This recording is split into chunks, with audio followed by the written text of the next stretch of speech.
What does it make to see you in this movie? Ça fait quoi de se voir dans ce film? Bon, on ne voit plus le film, mais ça vous fait quoi? The movie doesn't end the way you wanted, Le right? film n'a End pas with you actually. fini avec vous entrant dans Gaza comme vous le souhaitiez. Eh bien, je pense que nous tous, nous trois, lorsque l'on a commencé ce film, lorsque j'ai quitté Gaza, dans mes pires cauchemars, je me disais que la guerre se finirait en février. Ensuite, le film a été tourné, je me suis dit, bah, peut-être avril.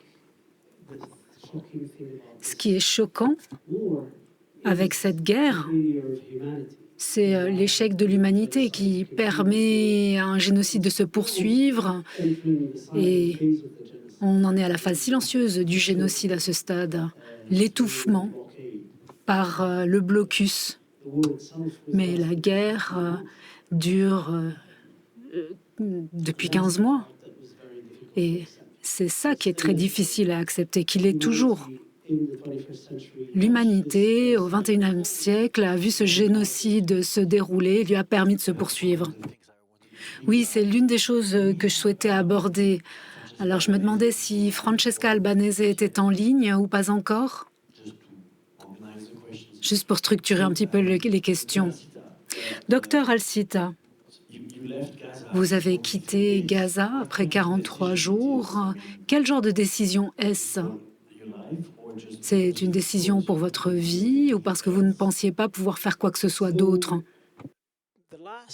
Eh bien, les derniers jours, bon, ce qui s'est passé, c'est que les Israéliens avaient entouré, encerclé l'hôpital Al-Shifa. Moi, j'étais coincée à Al-Hali, à l'hôpital Al-Hali, qui était le seul hôpital qui fonctionnait dans tout Gaza, malgré le fait que ça avait déjà été endommagé. Il n'y avait donc plus que 2 blocs, une radio, pas de scan, et on n'était plus qu'une poignée. Les raids aériens étaient tellement graves que le dernier jour, on a dû opérer pendant 21 heures non-stop. Et puis ensuite, on n'avait plus rien. À 5 heures du matin, les anesthésistes sont sortis du bloc en nous disant bah, on n'a plus de propofol, on n'a plus de gaz, on n'a plus rien. On n'a plus rien pour endormir les gens. Et l'hôpital a dû cesser de fonctionner. C'est alors que je me suis dit, bah, je vais me rendre dans le sud. Certains des hôpitaux dans le sud pouvaient encore fonctionner. Et nous avons fait ce voyage très dur de 8 heures. Un groupe qui comprenait moi-même, un anesthésiste, quelques infirmières. Et 2 jours après avoir quitté Al-Hadi, les Israéliens ont fait un raid. Ils ont arrêté un chirurgien qui a fait l'objet d'un article dans le Guardian il y a quelques jours à propos de médecins qui ont été arrêtés et torturés.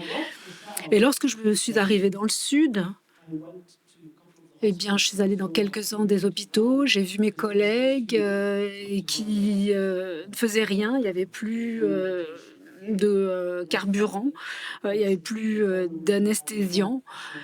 Et je me disais, bah, à ce stade, le problème, c'est plus le manque de personnel. Le problème, c'est que le système de santé était dénué de toutes ses capacités, que, en fait, il y avait une surcapacité de médecins.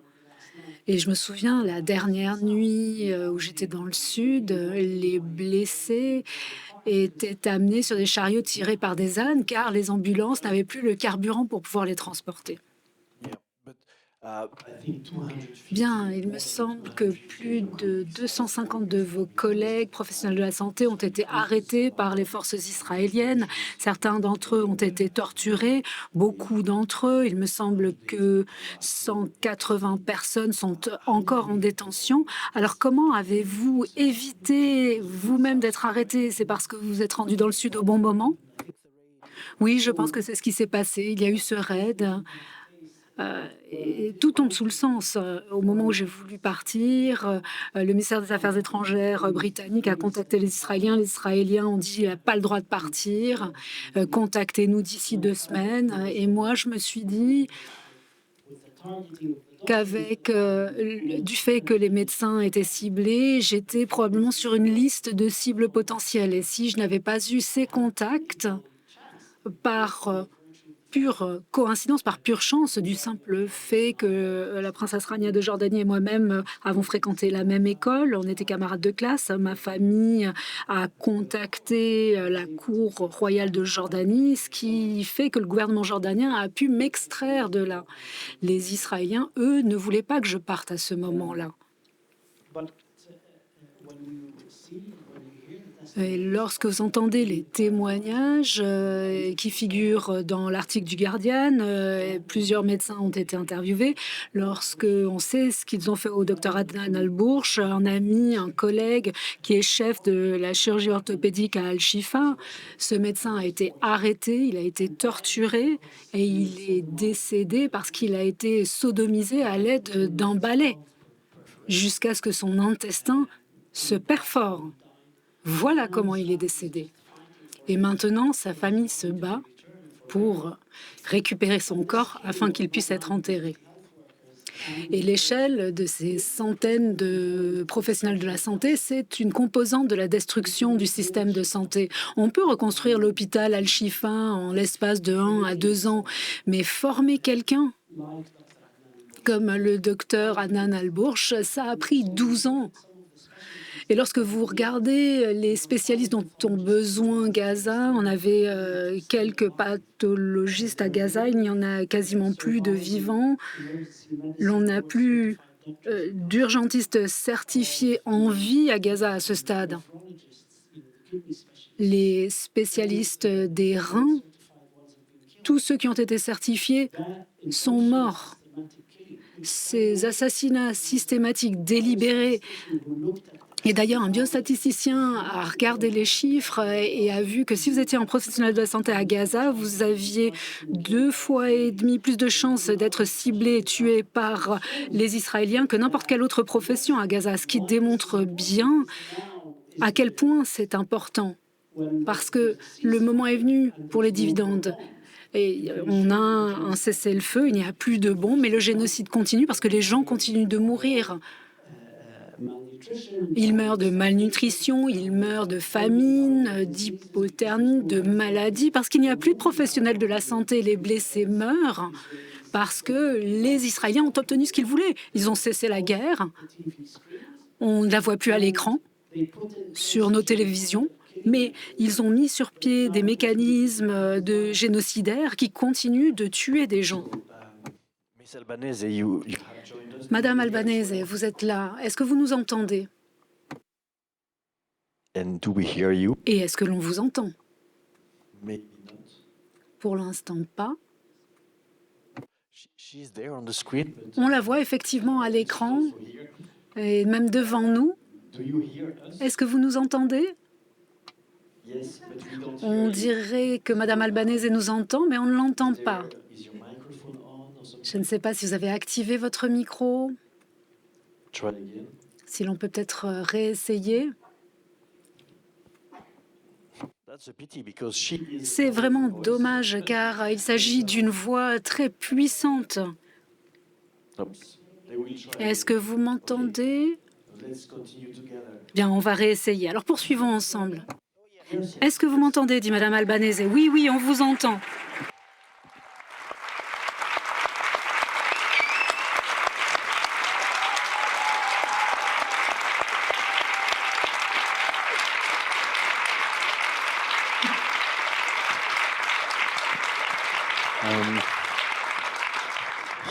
As you can hear, Alors, comme vous pouvez l'entendre, vous nous manquez ici à Genève, puisqu'on vous a applaudi bien chaleureusement. Madame Albanese, vous avez été l'une des premières fonctionnaires de l'ONU à parler de génocide s'agissant de Gaza. in this context, how do you Dans ce contexte, Dr. Al-Sita says, comment caractérisez-vous ce que vient de dire le docteur Al-Sita, les attaques systématiques contre les hôpitaux et les assassinats de professionnels de la santé? Est-ce que c'est un crime de guerre? Non, c'est un génocide. C'était des crimes de guerre avant, mais ça, c'était avant, il y a 2 ans. Vous vous souvenez? Bon, alors tout d'abord, permettez-moi de commencer avec des bonnes manières. J'aimerais saluer le docteur Al-Sita. Je suis extrêmement émue par son témoignage, par le film et par l'accueil chaleureux que j'ai reçu de la part du public. Je sais pourquoi ils sont contents de me voir, parce que je suis l'une des seules occidentales, notamment au niveau des Nations Unies, qui ait le courage de dire qu'il s'agit d'un génocide. C'est un génocide qui a lieu devant nos yeux.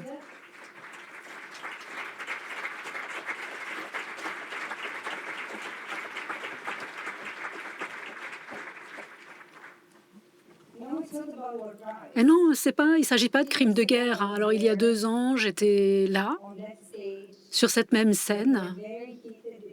J'échangeais de manière très vive avec quelqu'un qui me posait des questions. Et après le débat, l'on m'a dit: vous êtes tellement pas diplomatique. Oui, parce que les Palestiniens souffrent de crimes de guerre et de crimes contre l'humanité depuis la codification des crimes contre l'humanité, vraiment. Or, à ce stade, il ne s'agit plus de crimes de guerre, il s'agit de génocide. Les Palestiniens subissent un génocide devant nos yeux, dans la bande de Gaza, en Cisjordanie, à Jérusalem-Est. Peu importe qui ils soient, des médecins, des généralistes, des boulangers, des enseignants, des étudiants, des enfants, des bébés de 6 mois, de 3 mois, ils sont tous ciblés pour être exterminés en raison de ce projet qui est la réalisation du Grand Israël. Alors, je ne voudrais pas me lancer dans une discussion sans commencer par cela. Pourquoi est-ce que quelqu'un comme le docteur Hassan Abou-Sitta, qui perd des membres de sa famille et qui a tant perdu, pourquoi doit-il être celui qui appelle à la justice alors que ça devrait être nous? Et là, je m'adresse aux Occidentaux qui êtes assis ici. La Suisse vient d'annuler la conférence des hautes parties contractantes parce que ceux-ci n'arrivaient pas à se mobiliser et parler du génocide que subissent les Palestiniens. Alors, je ne veux pas continuer de parler de quoi que ce soit d'autre que de ce sujet. Pourquoi est-ce que les Palestiniens font l'objet d'une extermination? Oui, bien sûr. Alors, ce que le docteur Abou-Sitta a dit juste avant votre arrivée, c'est qu'il ne comprend pas comment on n'a pas réussi à y mettre un terme. Lorsque quelque chose de ce genre se produit, la plupart du temps, les gens réagissent et les choses se font au niveau des Nations Unies. Les nations puissantes interviennent. Alors, comment expliquez-vous que ceci puisse se dérouler depuis si longtemps? Eh bien, je dois dire que je suis surprise, et ça fait un certain temps que je suis surprise. Après quelques semaines, les attaques violentes qui ont eu lieu contre Gaza, moi, je me serais attendue à ce qu'il y ait une réaction. Et j'avais imaginé qu'étant donné cette revanche qu'Israël lancée contre les Palestiniens à Gaza, des États tels que la France, l'Italie, la Belgique, l'Irlande, tous les pays qui ont toujours été des voix critiques à l'encontre d'Israël alors qu'elle allait trop loin dans sa violence, la Suisse aussi, j'aurais imaginé qu'il fasse quelque chose. Et qu'est-ce que j'entends par faire quelque chose?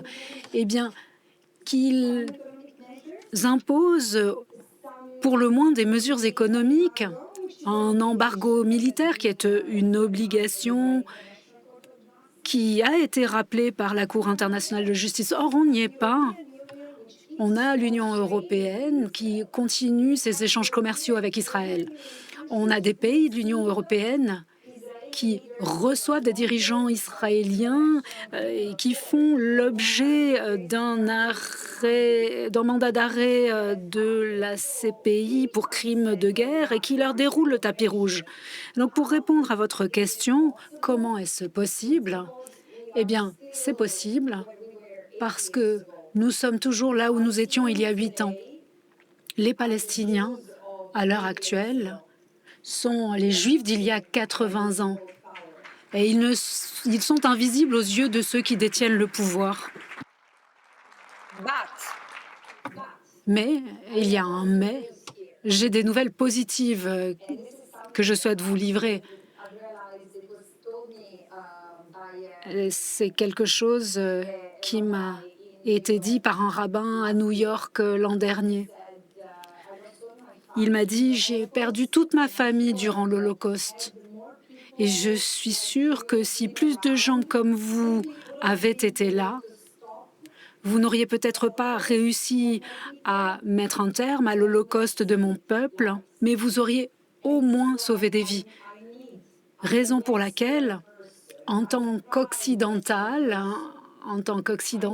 fier de l'être, je dois faire tout ce qui est en mon pouvoir pour faire en sorte qu'on y mette un terme, que les Palestiniens ne soient pas supprimés de leur territoire, que ce soit dans la bande de Gaza, en Cisjordanie, à Jérusalem-Est, ceux qui disposent de la nationalité israélienne, et un jour que les réfugiés aient la possibilité de retourner sur leurs terres qui se trouvent en Israël.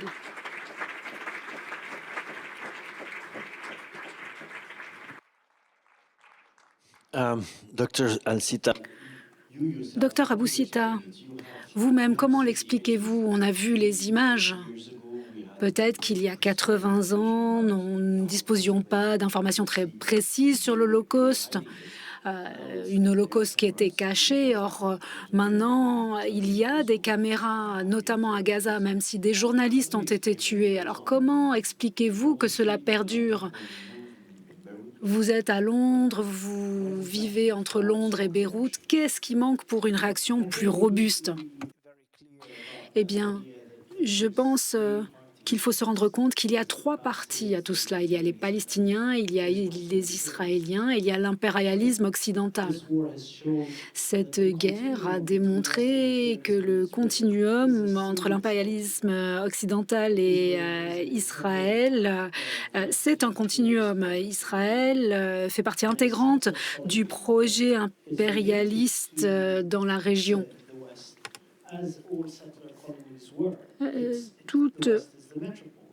Pour toutes les colonies, l'Ouest, c'est la métropole. Lorsque je suis partie de Gaza pour me rendre au Royaume-Uni, je me suis rendu compte que le projet génocidaire, c'était un petit peu comme un iceberg.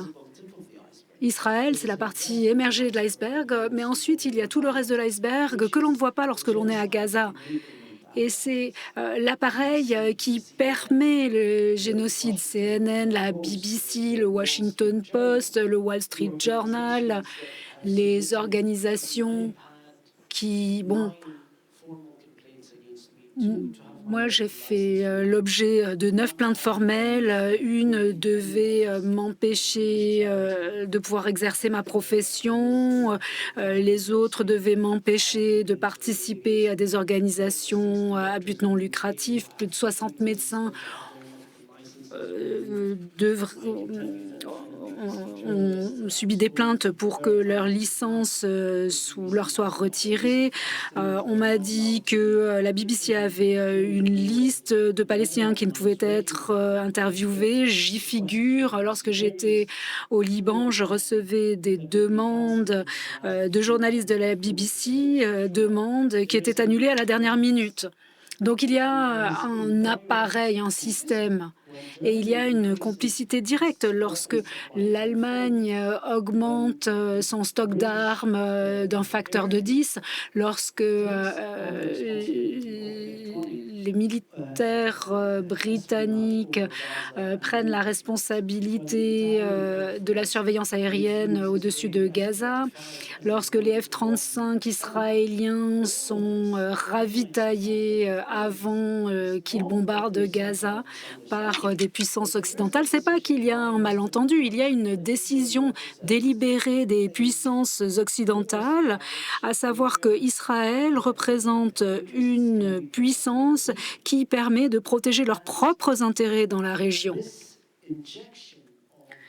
Et cette injection d'un appui aveugle à Israël au cours de cette attaque.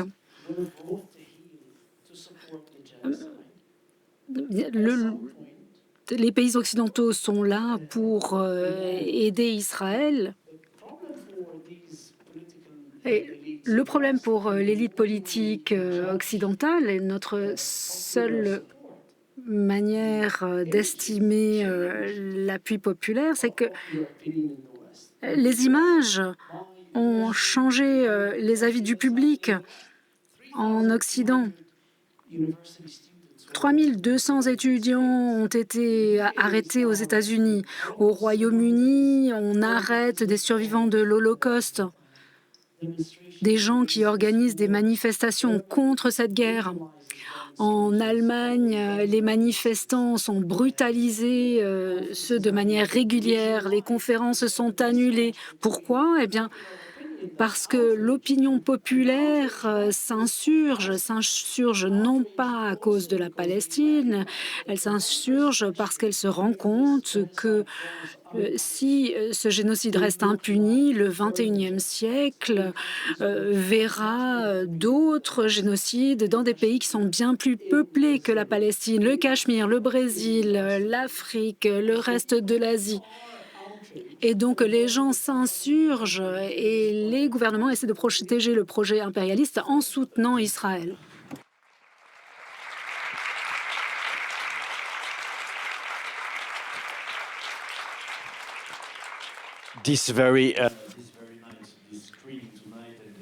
Ce soir, le film que nous venons de voir et le débat, ce soir, on fait partie de ce projet. Un groupe en Suisse a essayé d'empêcher cet événement ce soir en disant que ce n'était pas possible d'organiser une telle discussion.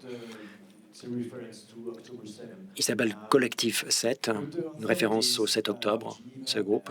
Mais les autorités genevoises tenaient à ce que le débat ait lieu. Donc tout le monde ne fait pas partie de ce complot pour empêcher le débat, fort heureusement. Les questions qui se posent, c'est que maintenant, vous passez pas mal de temps au Liban, sauf quand vous voyagez comme aujourd'hui.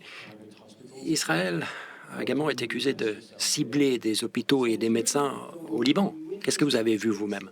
Pendant la guerre, et cela explique pourquoi la situation est tellement dangereuse pour l'humanité entière. On voit que la destruction du système de santé est un élément clé de la doctrine israélienne de la guerre. Et nous l'avons vu également au Liban, dans le sud du pays. Ils ont ciblé les hôpitaux le long de la frontière sud. 150 professionnels de santé ont été tués, des chauffeurs d'ambulance, des travailleurs de santé, des médecins, des hôpitaux ont été ciblés. Donc, c'est quelque chose qu'on voit encore une fois, qui crée les conditions de catastrophe qui mène ensuite à une catastrophe sanitaire et qui mène à la destruction du système de santé. Non pas comme dommages collatéraux, mais comme un élément clé de la stratégie militaire. Une autre chose que nous avons constatée au Liban et en Palestine, et d'ailleurs en Syrie et au Yémen, nous l'avons également constaté. Les colonies, la violence perpétrée par les colons diffère d'un autre type de violence, avec un aspect performatif, théâtral, une violence gratuite en quelque sorte. Israël avait besoin de cibler ces bébés prématurés dans les hôpitaux et ensuite laisser leurs cadavres sur des brancards pour que les caméras les filment, pour avoir cet aspect performatif, théâtral des violences. C'est quelque chose d'important dans la violence des colons. qui commence une fois que la terre a été occupée, puisque le colon voit le corps de la population indigène comme faisant partie du champ de bataille. Il faut laisser une trace sur ces corps de manière théâtrale qui va au-delà de l'avantage militaire cherché dans cette tactique. Et nous l'avons constaté au Liban et en Palestine. Le besoin de cette violence gratuite, ciblée, des bâtiments tout simples avec des bombes de plusieurs tonnes, alors qu'on sait qu'une bombe de plusieurs kilos aurait détruit ce bâtiment. Donc ce besoin d'une violence extrême afin de marquer le corps décolonisé. C'est un des objectifs clés du colon. Et la présidence Trump explique ces choses-là afin d'essayer de les normaliser, puisque les colons doivent être vus, perçus par les colonisés comme un pouvoir, une puissance totale. Avec des tueurs en série, ce qui est étrange, c'est qu'ils tuent, mais en même temps, ils ont une sorte de compassion pour leurs victimes. Mais le problème, c'est que les victimes ne comprennent pas.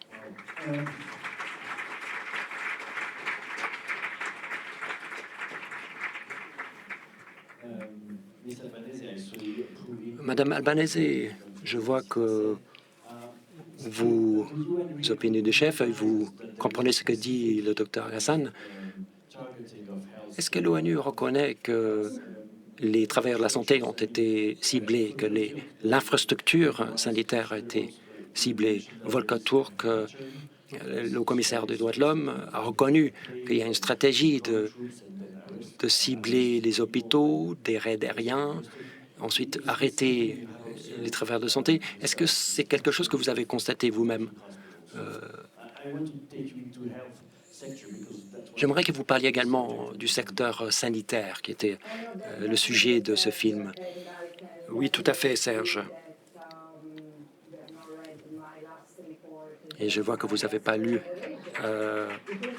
mon dernier rapport, le génocide, sur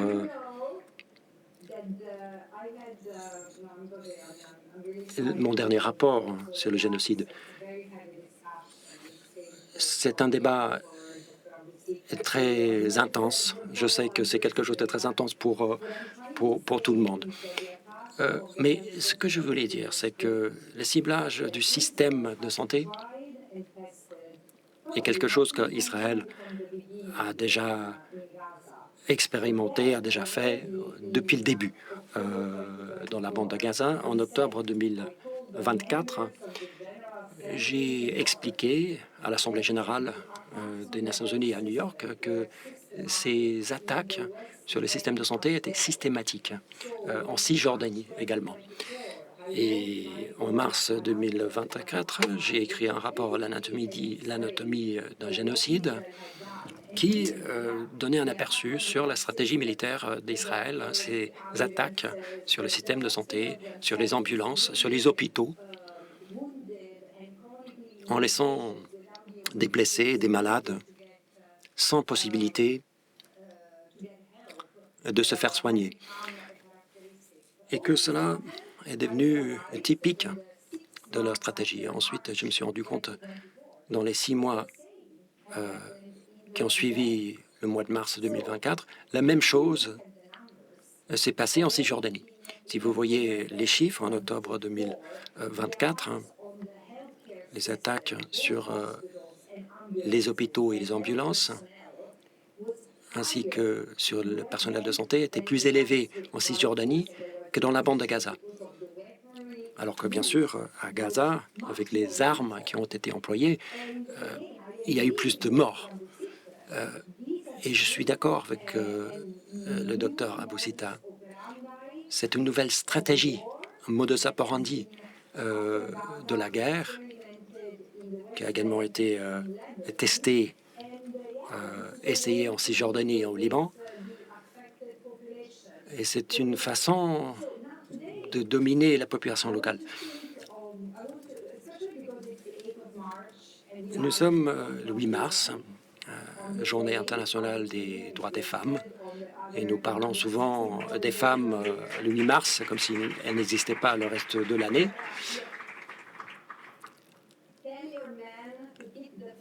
Mais dites aux hommes de garder leurs fleurs et de nous donner nos droits. Mais retournons à Gaza.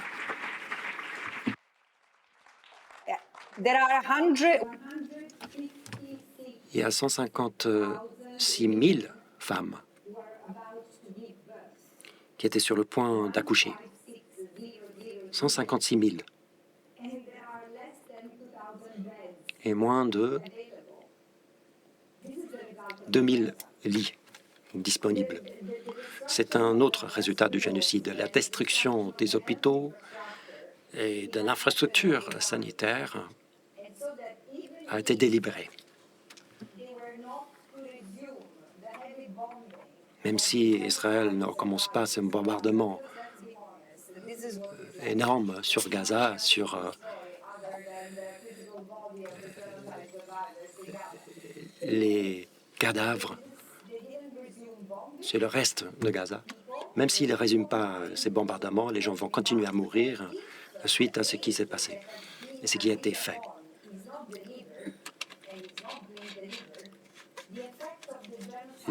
L'impact de cette campagne génocidaire va continuer dans le temps.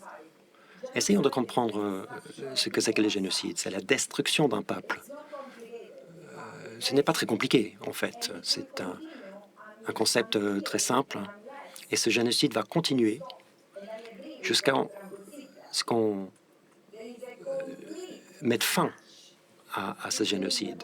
Il y a un décalage total entre les discours des politiciens et les hommes d'affaires et les peuples, la population générale à laquelle j'appartiens en tant que rapporteur spécial. Et je le constate, ce qui se passe en Palestine, au Moyen-Orient, en Israël, qui bafoue l'ordre international, qui insulte l'humanité. Nous devons continuer à supporter. Est-ce qu'il ne sera pas mieux qu'on essaye de défendre un système et construire un système qui nous protège? Et c'est quelque chose, je crois que ça vaut le coup de se battre pour cet objectif. Madame Albanese, deux choses. J'ai lu votre dernier rapport, en fait, mais j'avais envie que vous le racontiez vous-même. Alors, maintenant, peut-être une question qui va vous fâcher, mais je dois la poser. Est-ce que vous êtes antisémite? Non, pas du tout. Mais Israël dit souvent que le Hamas avait des structures dans les hôpitaux, des tunnels sous l'hôpital Al-Shifa. Israël nous a montré des images. Qu'est-ce que vous en dites? Alors, je ne veux même pas en parler, puisque Israël n'a pas le droit de faire la guerre contre les Palestiniens. C'est aussi simple. Israël occupe la Cisjordanie, Jérusalem-Est et la bande de Gaza. Donc, légalement, Israël doit retirer ses troupes, démanteler ses implantations coloniales et cesser son exploitation des ressources naturelles dans ces territoires. Oui, mais il y a eu cet attentat du Hamas le 7 octobre et Israël a répondu en disant que le Hamas se cachait dans les hôpitaux. OK. Alors, Israël a été attaqué par le Hamas, mais Israël avait attaqué les Palestiniens en 2007, en 2012, en 2014, en 2018, pendant toute l'année, en 2021, en 2023 également. Alors, si l'argument d'Israël tient debout, qu'il faut donc détruire tout et tout le monde puisqu'on a été attaqué, les Palestiniens également avaient une raison d'attaquer. Ce n'est pas ce que je dis moi, mais je crois qu'il y a des règles et les règles s'appliquent à toutes et à tous. Et je condamne le meurtre des civils du côté israélien ainsi que du côté palestinien, mais si Israël continue avec ses attaques préventives en Cisjordanie et dans la bande de Gaza, c'est ce qui va se passer.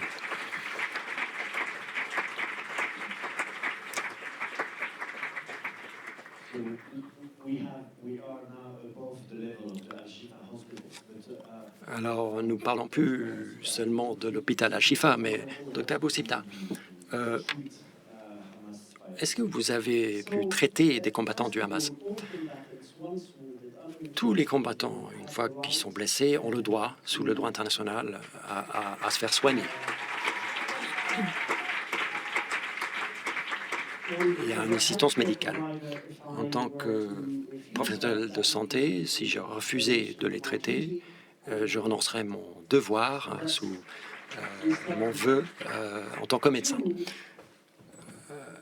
Le premier point. Le deuxième point. Israël avait arrêté le directeur médical de l'hôpital Al-Shifa, Dr Mohamed. Il avait été détenu depuis 6 mois, sans preuve. Il n'a jamais vu un juge. Il n'a jamais été accusé formellement de quoi que ce soit. C'est quelqu'un qui était directeur de l'hôpital pendant la guerre.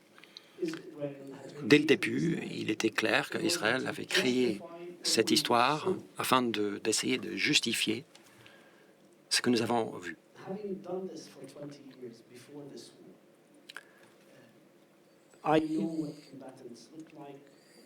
Je travaille depuis 20 ans dans des situations de conflit, donc je reconnais les combattants, je sais comment ils réagissent, je sais comment ils réagissent quand ils sont blessés. Et il était évident pour moi que le Hamas avait créé un système parallèle d'hôpitaux militaires. Ce qui est fondamental, pour revenir à l'hôpital Al-Shifa, c'est que la guerre conceptuelle contre l'hôpital Al-Shifa entamée par les Israéliens était qu'ils avaient besoin de déclarer une institution afin de déclarer la victoire. Ils l'ont transformé donc en objectif militaire. Ils sont venus, ils l'ont pris d'assaut et ils ont déclaré victoire. Lors du deuxième assaut sur l'hôpital Al-Shifa, pour revenir à cette idée d'une violence performative, Israël avait exécuté 400 travailleurs de santé et blessé des membres de leur famille. Ils ont mis feu à l'hôpital.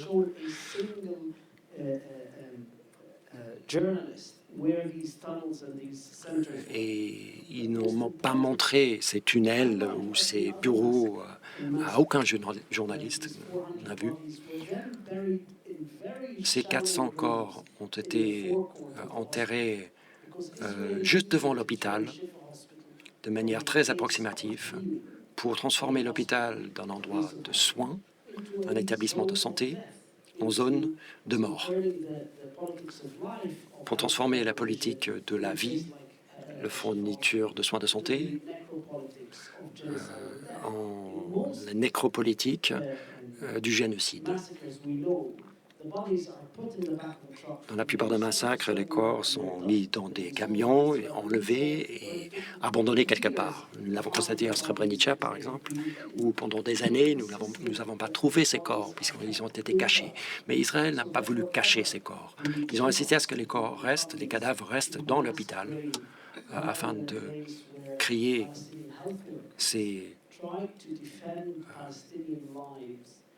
tombes de masse pour montrer que ce sont des travailleurs de santé qui ont essayé de protéger les Palestiniens contre cette politique de la mort employée par les colons et par le génocidaire. Donc voilà l'histoire de l'hôpital Al-Shifa, la mort contre la vie.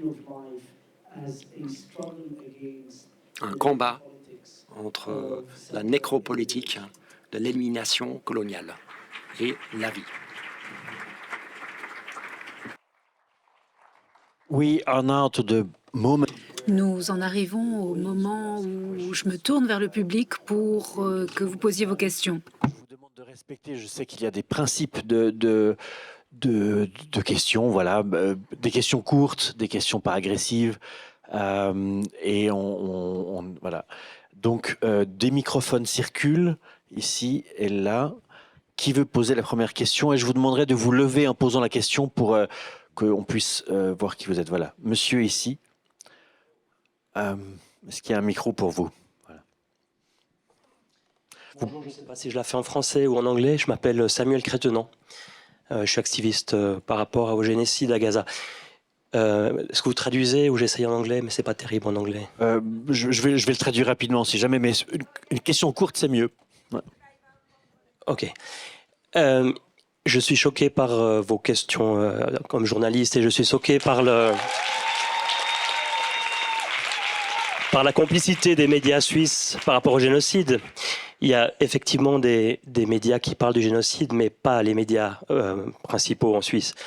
On a une spécialiste des droits humains à l'ONU, on a un médecin qui était en plein milieu du génocide, et on a un journaliste. J'aimerais savoir quel est votre regard sur la complicité des médias suisses par rapport à ce génocide-là.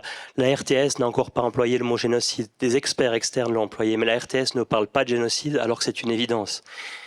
ID News, en décembre 2023, a relayé un article sur les viols de masse du Hamas. On sait très bien maintenant qu'il n'y a aucune preuve attestée de ces viols de masse. Et j'aimerais savoir comment un journaliste, un rédacteur en chef que vous êtes, peut laisser passer une nouvelle de cette importance-là sans avoir aucune preuve journalistique. Je suis choqué par votre travail en Suisse.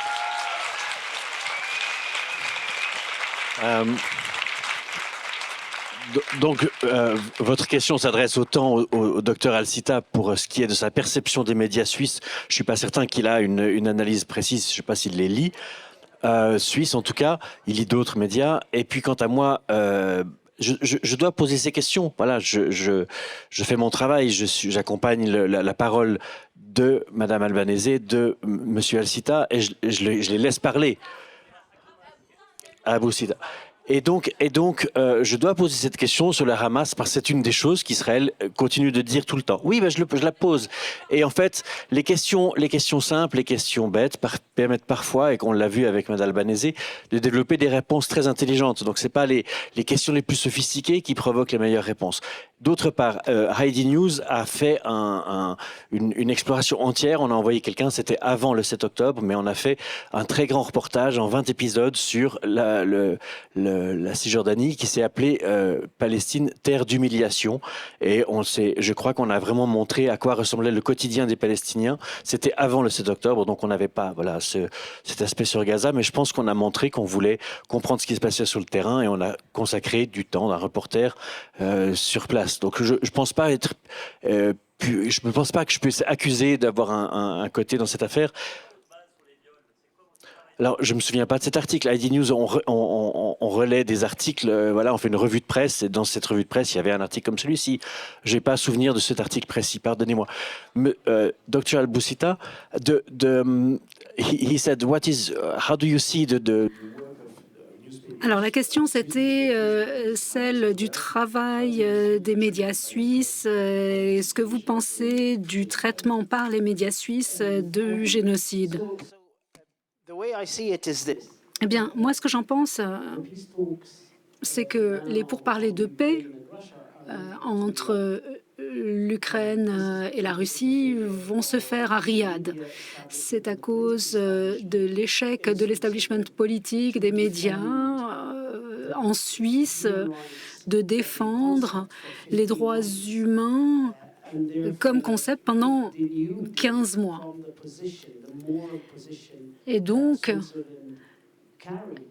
la position morale revêtue par la Suisse pendant le 20e, 21e siècle, eh bien, lui a été ôtée par ce génocide. Et l'absence de défense de l'état de droit face à ce génocide, le fait qu'il ne soit pas arrivé à protéger le droit international humanitaire, que ce soit par les médias suisses, par le gouvernement suisse, par l'intelligentsia suisse,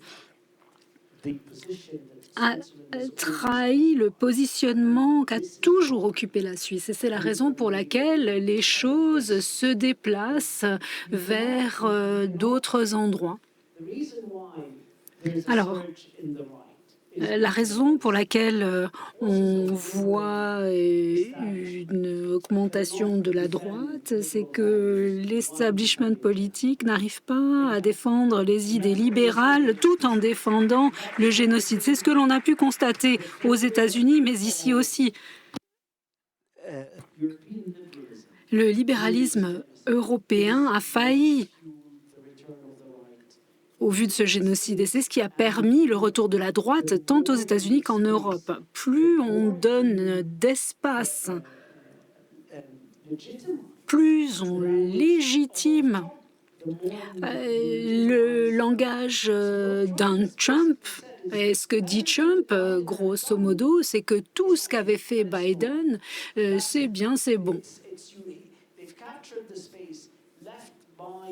Ils ont repris l'espace laissé libre par cette intelligentsia pour le légitimer.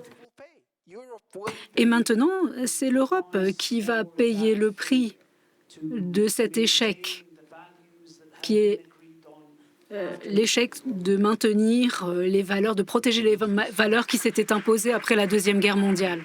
Est-ce que je peux intervenir? Oui, bien sûr.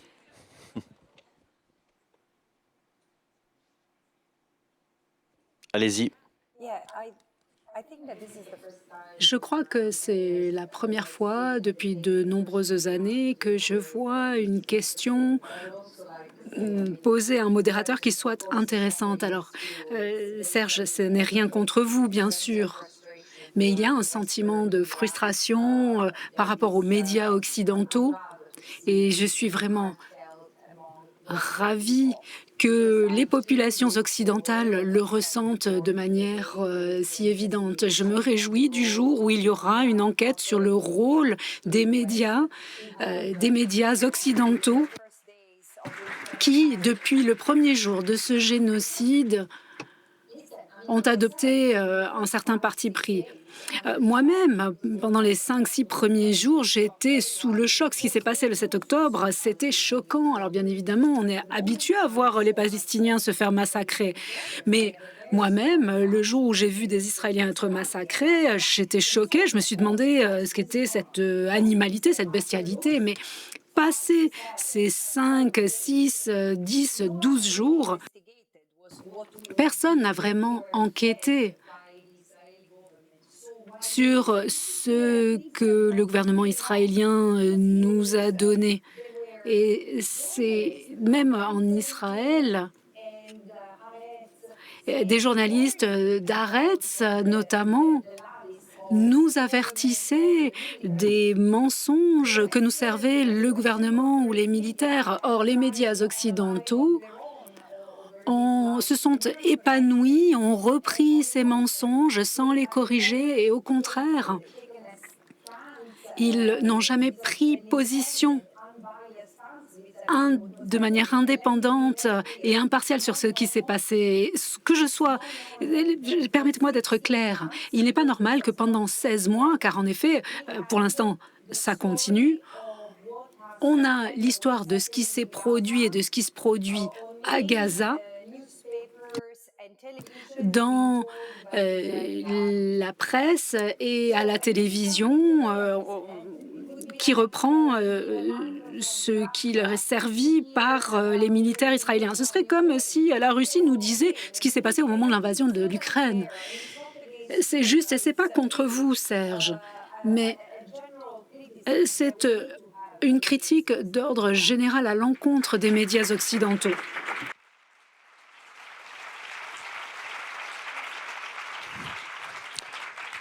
Autre question, peut-être ici, oui. Madame. Je vous remercie. Thank you very much for your interview. Merci pour cet entretien et merci pour ce moment. Moi, j'aimerais savoir, je sais que c'est peut-être compliqué de le dire, mais est-il possible de penser à la paix? Et si oui, comment l'imaginez-vous?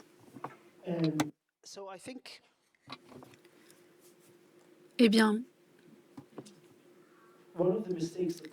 je pense qu'une des erreurs commises par les Palestiniens, et ce depuis 1948, c'est que contrairement à la lutte en Afrique du Sud, ils ne se sont pas focalisés sur l'élimination de l'idéologie dans leur combat. Pour les Sud-Africains, la lutte ciblait l'idéologie de l'apartheid. Et pour les Palestiniens, cela doit être contre l'idéologie du sionisme.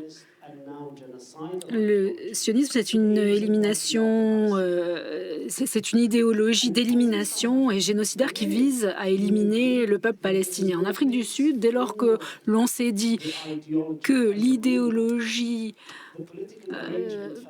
d'apartheid n'avait plus sa place, les mécanismes politiques se sont mis en place très facilement. Ce que les Palestiniens et l'élite politique palestinienne a fait, c'est poursuivre ce rêve d'avoir un État palestinien, quels que soient ses contours. Alors que le sionisme, en tant qu'idéologie de la colonisation, est prêt à vivre avec un État palestinien. Or maintenant, au Parlement israélien, il est illégal de parler de la solution à deux États. Or, la paix viendra une fois qu'il y aura décolonisation. La décolonisation interviendra une fois de la même manière que l'on s'est débarrassé de l'apartheid, à savoir une fois que l'idéologie de la séparation de l'ethnonationalisme prend fin et que les gens ont le droit de vivre sur le territoire en tant que citoyens d'égale valeur, quelle que soit leur origine et leur foi. Voilà tout. Alors, essayer de se dire à toi telle rue, à moi telle rue, ça ne va pas marcher. Et la question qui se pose, c'est celle de Gaza après le génocide. Or, pour moi, la question, c'est où va le sionisme après le génocide? On tente l'élimination, et une fois qu'elle a lieu, où va le sionisme? En tant qu'idéologie politique, quid du sionisme une fois que l'extermination et le génocide a lieu? Est-ce que c'est davantage de génocide ou pas? Et donc pour moi, la solution réside dans l'idéologie politique plutôt que dans les mécanismes, les systèmes politiques qui interviennent une fois qu'on règle la question idéologique. Une question ici, madame. Oui, ça arrive. Et après, tout au fond, ouais. Merci. Je vais parler en français parce que j'étais assez émue par votre film et le docteur. J'ai quand même une remarque. J'aimerais demander au docteur quels ont été les témoignages de la communauté des médecins au niveau international. Pourquoi je vous pose cette question? Parce que j'étais en Palestine dans les années 2000 avec un groupe de professionnels de la santé, psychologues, médecins, etc., avec Derek Summerfield de King's College, un professeur de médecine. Et nous avons compris que, à l'époque, le président de l'Association mondiale des médecins, Dr Yoram Blachar, un Israélien, disait clairement et officiellement à qui voulait l'entendre que a little pressure on a Palestinian patient, why not if we get some information? Déjà à l'époque, donc il y avait ceci qui traînait, c'est terrible à dire, mais je me demande où sont justement les associations de médecins internationales, puisqu'à l'époque, quand on a véhiculé ce message, moi j'ai écrit à Genève, on n'a jamais eu de réponse. Pourquoi? Il fallait dénoncer ce médecin, ce responsable de l'Association des médecins mondiale qui appelait à la torture en quelque sorte. Donc quel a été votre soutien des associations de médecins au niveau mondial par rapport à ce qui s'est passé à Gaza? Ça m'intéresserait. Est-ce que c'était aussi silence radio? So, just to add, Moi, j'aimerais juste rajouter une chose. Dans les 2 premières semaines de la guerre, 150 médecins israéliens ont signé une pétition appelant l'armée israélienne à cibler l'hôpital Al-Shifa et à le détruire. On a écrit à l'Association des médecins britanniques en leur demandant de mettre la pression sur l'Association médicale mondiale pour censurer ces 115 médecins qui appelaient à la destruction de l'hôpital. Eh bien, cette association est restée silencieuse. Et pire encore, et je ne peux parler que du Royaume-Uni, lorsque le docteur Ahmad Makami a été assassiné à l'hôpital Al-Shifa, il s'agissait d'un jeune chirurgien plastique qui avait gagné un prix international très distingué. Eh bien, il a fallu des semaines de pression de la part du Collège britannique des chirurgiens avant qu'il fasse une petite annonce, un entrefilet, disant qu'il regrettait son décès, comme s'il avait été renversé par une voiture. L'association médicale américaine a fait pire encore. Et cette absence de réaction de l'establishment médical face à des assassinats de collègues palestiniens qu'ils ne considèrent pas comme des homologues,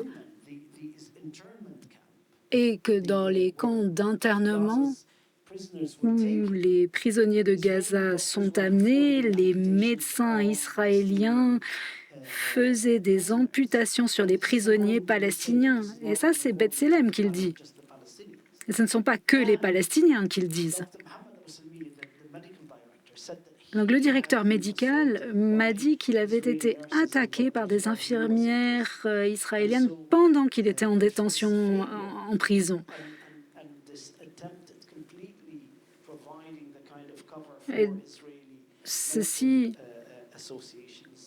permet aux associations médicales israéliennes, où ce manque d'absence est à nouveau un échec cuisant de ces associations. Si je peux juste ajouter une chose pour remettre une petite lueur d'espoir, c'est que l'article du Guardian dont parlait le docteur est basé sur un rapport d'une organisation qui s'appelle Physicians for Human Rights Israel. C'est donc les médecins israéliens qui sont mobilisés pour les droits humains et qui ont fait cette enquête auprès de 24 prisonniers, médecins palestiniens prisonniers des forces israéliennes pour établir qu'ils ont été torturés, etc. Donc tous les médecins israéliens ne sont pas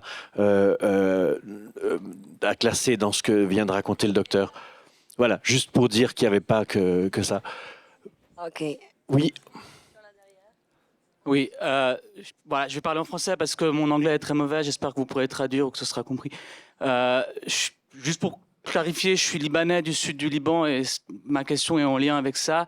Dans le film, on voit que le siège et les massacres de Tal al-Zatar avaient participé à la conscientisation du docteur Hassan Abou Sita.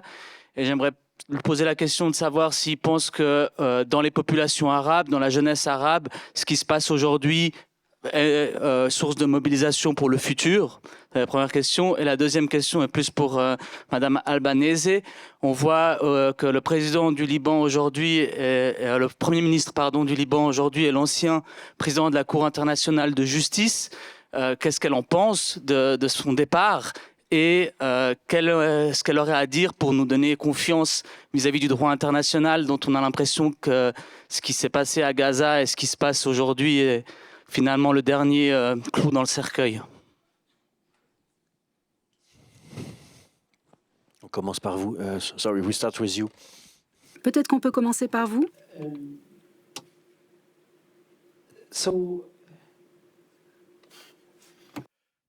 The massacre in the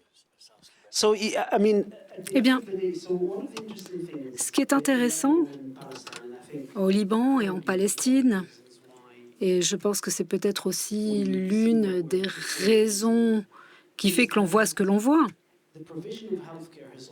C'est que les prestations de santé ont été au cœur des politiques de libération, tant en Palestine qu'au Liban.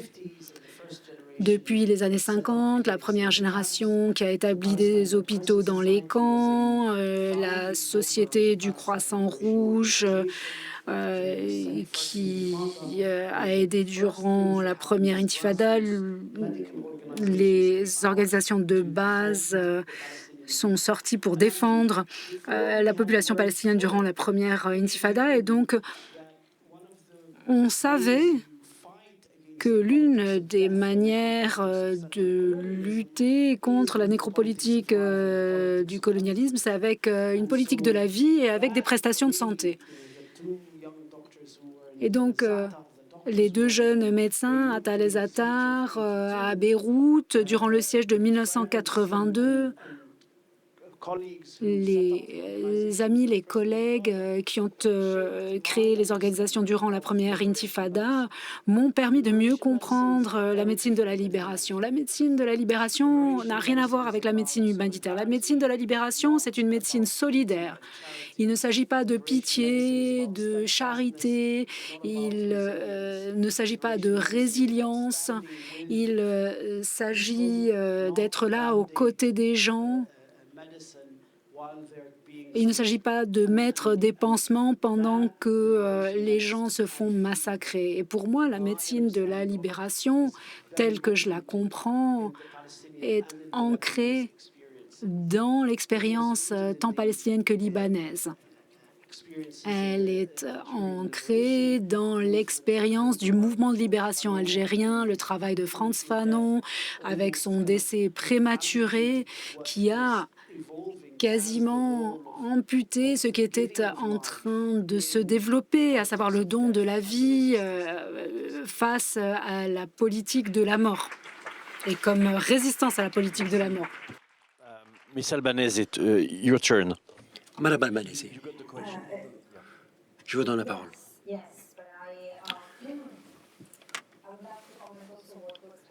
Alors, j'aimerais revenir à ce que vient d'être dit. J'adore ce concept de médecine de libération. C'est quelque chose que j'ai jamais entendu, mais j'aime beaucoup ce concept, ou plutôt une médecine de libération humanitaire, je dirais, puisqu'il est très différent. Ce type de médecine est très différent de ce qu'on voit ailleurs, puisque une médecine humanitaire a tendance à venir après coup. Alors qu'en Palestine, depuis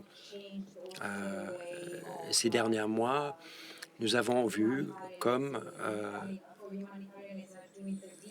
le monde humanitaire a également changé de manière fondamentale, puisque ce n'est pas très difficile d'être humain. On n'a pas besoin de tout le financement suisse pour être humain. Tous ces gens ont besoin d'humanité. Et le mouvement pour les sanctions, le mouvement BDS et d'autres mouvements peuvent faire une différence sans attendre la charité des gouvernements. Pour revenir à la question qui m'a été posée, il faut préciser une chose. Et je crois que je devrais répondre de manière plus juridique. Je ne dispute pas que la Hamas ait pu utiliser des hôpitaux ou d'autres infrastructures civiles pour des fins militaires. Mais selon les statistiques des dernières attaques, Israël a souvent utilisé cet argument, comme quoi le Hamas utilisait des hôpitaux et des infrastructures civiles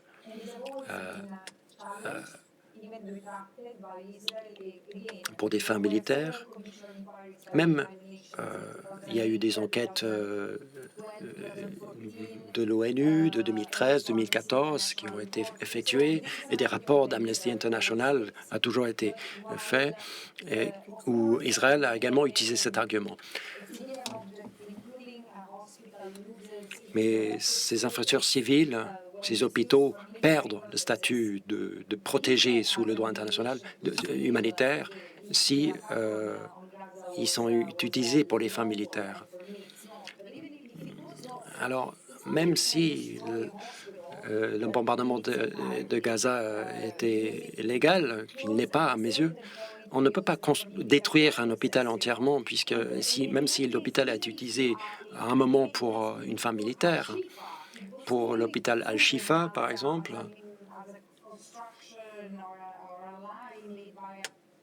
il a été prouvé qu'Israël ait menti sur la question de l'utilisation de l'hôpital. Mais même les citoyens, les patients dans les hôpitaux ne perdent pas leur statut de personnes protégées sous le droit international humanitaire. Pourquoi est-ce qu'Israël a détenu des patients, des professionnels de santé? Cela va bien plus loin que des fins militaires. Il est impossible à justifier de tels comportements. Mais pour revenir à la question, je crois qu'au fond, le droit international a évolué dans le temps. Nous avons vu un manque de respect du droit international de manière brutale depuis les 16 derniers mois. Le droit international humanitaire a été écarté complètement. Et je pose la question à la Suisse, qui est censée être garante du droit international humanitaire, la Croix-Rouge, le pays le plus neutre d'Europe. Qu'en est-il de la protection de ces droits, ces principes fondamentaux du droit international humanitaire qui ont été écrasés à Gaza? Comment est-ce que nous pouvons faire confiance dans le système et comment reconstruire un système international?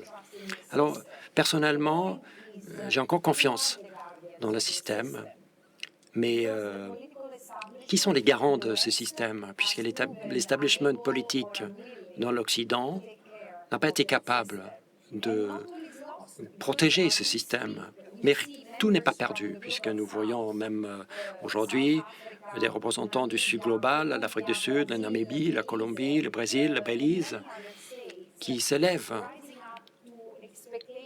et qui demandent davantage des pays occidentaux qui ont montré leur complicité avec ces crimes de génocide. Ces pays-là font des demandes à la Cour internationale de justice, demandent un embargo sur les armes, par exemple. Alors, ce que nous voyons est un changement radical dans l'équilibre mondial. L'Occident devient de moins en moins pertinent et d'autres pays élèvent leur voix afin d'essayer de protéger le système multilatéral en place qui a été pris en otage depuis certaines années par les intérêts impériaux.